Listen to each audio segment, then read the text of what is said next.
I like to read more than most kids. I really like to read a lot.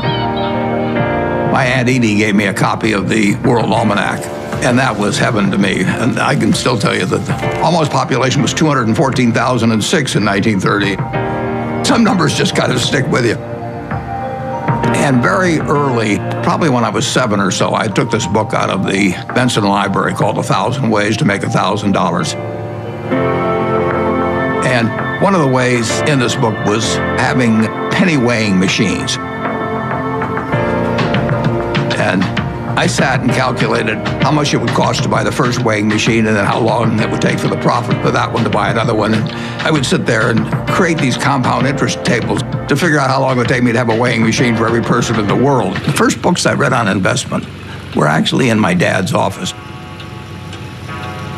Pretty soon I read all the books in the office and read some of them more than once. A few years ago, I went to Amazon, and sure enough, they had this manual there. So while reliving my youth, other guys were going to Amazon probably and buying old Playboys or something, but I bought old Moody's manuals instead. And when I got out of school, I started selling stocks. I was 20 years old at the time and looked about 16 and acted about 12. So I was not the most impressive salesperson anybody ever met. But what I would do was I went through page by page looking for possibly undervalued stocks. Leadership at Berkshire really consists of taking a bunch of people who, in a baseball analogy, would be 400 hitters and just handing them the bat and just telling them to get up the plate and take a big swing. There's very little to it beyond that. One thing I do is I send them a letter. The only thing I tell them, and this letter, which went out January 20th, 2003, it says it's been 2.5 years since my last memo. Now, how many big companies do you have? The managers out there have been 2.5 years since they've heard from the home office. It's been 2.5 years since my last memo. Here are a couple things to keep in mind. And number one, and this is number one every time. This doesn't change. It won't change 2 years from now or 4 years from now or 6 years from now. Number one, we can afford to lose money, even a lot of money. We cannot afford to lose reputation, even a shred of reputation. Let's be sure that everything we do in business can be reported on the front page of a national newspaper in an article written by an unfriendly but intelligent reporter.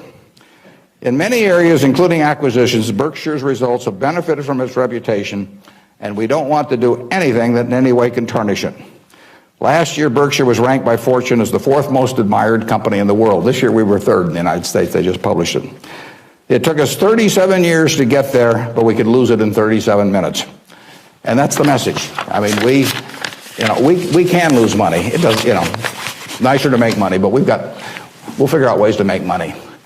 But we can't lose a shred of reputation because you don't get it back. And you can. I said 37 minutes, but you can lose it a lot faster than that. You can lose it in 5 minutes. I'm 72. I'm getting Social Security now, so I should be in Florida, pushing shuffleboard around or something of the sort. But I do what I can do. Anything in the world I want to do. But what I want to do is run Berkshire Hathaway. Now, why do I want to run it that way? I get to paint my own painting. I go down there every day. And I feel like Michelangelo. They're working on the Sistine Chapel or something.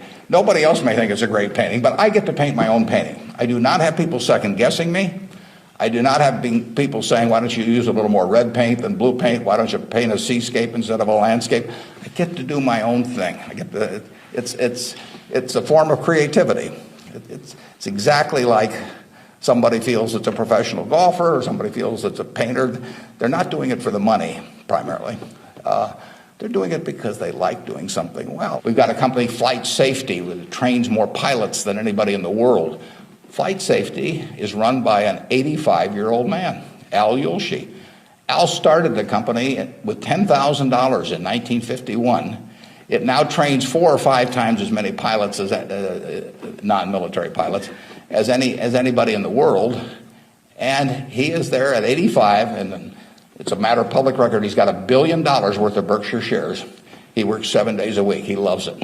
And he loves it for the same reason that I love what I do. He gets to do it his way. He buys these big simulators that you train pilots in. He doesn't have to check with me as to whether to spend $15 million for a simulator. he doesn't ask me. He knows so much more about it than I do. Why in the world would he ask me? Well, I can't tell what kind of a plane I'm in, when I'm flying around.